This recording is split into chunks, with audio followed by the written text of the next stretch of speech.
बांगलादेशील हिंदूंच्या विषयी मोर्चे काढले, निवडणुका झाल्यावर लोक झोपलेले आहेत का?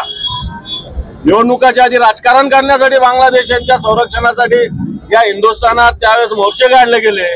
आता निवडणुका झाल्यानंतर या राज्यातली या देशातली जनता किंवा जी संघटना ज्या संघटना विशेषतः भारतीय जनता पार्टी याच्यामध्ये पुढाकार घेत होती, मला वाटतं फक्त निवडणुका आल्या की हिंदुत्व आणि निवडणुका केल्या की हिंदुत्व विसरणं।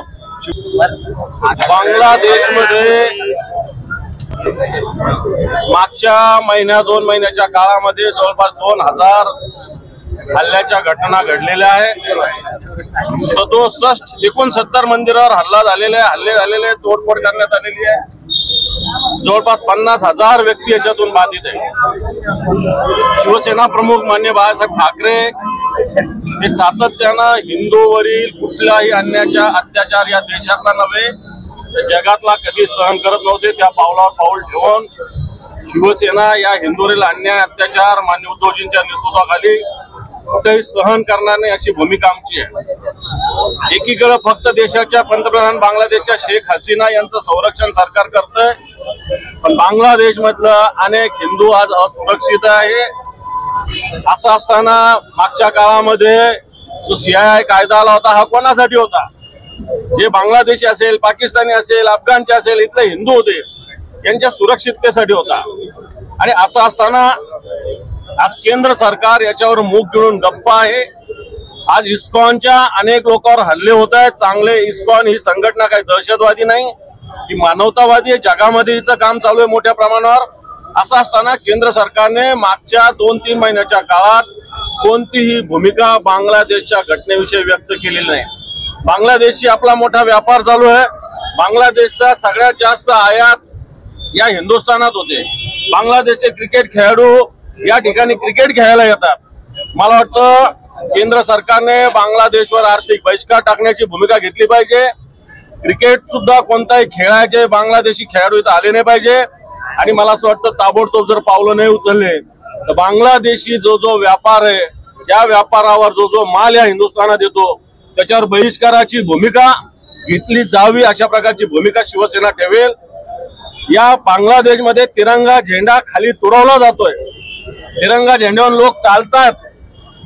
इतका अपमान देशाचा या तिरंगा राष्ट्रध्वजाचा केला जात असताना भारताचं सरकार, केंद्र सरकार, मोदी सरकार कोणती भूमिका घेत नाही। म्हणून शिवसेनेनं या हिंदुस्थानात पहिल्यांदा आंदोलनाची भूमिका घेतलेली आहे। बांगलादेशील हिंदूंच्या विषयी मोर्चे काढले, निवडणुका झाल्यावर लोक झोपलेले आहेत का?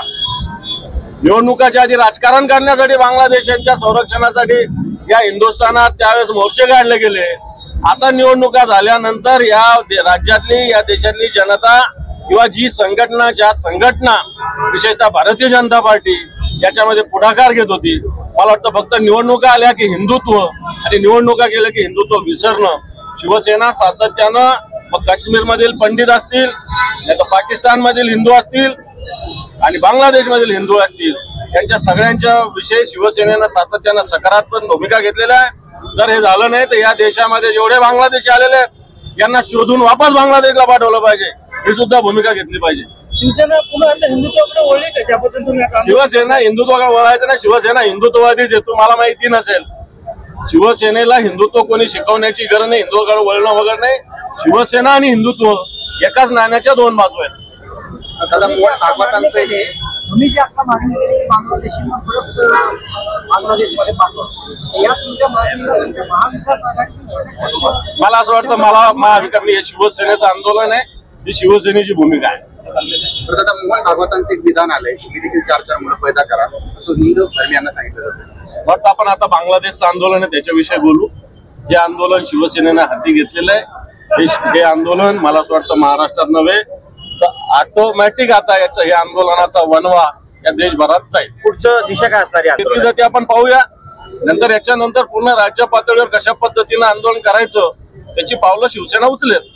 भाजपच्या निवडणुकीतील कटेंगे पटेंगे आणि त्या सगळ्या पार्श्वभूमीवर ज्या पद्धतीने हिंदुत्व वोटिंग केलंय त्यानंतर आता शिवसेना पुन्हा हिंदुत्वाकडे असं मला असं वाटतं याच्याविषयी मी उत्तर दिलं। पुन्हा शब्द वापरण्याची गरज नाही। शिवसेना आणि हिंदुत्व वेगळ्या बाजूने एकच आहे। ओके।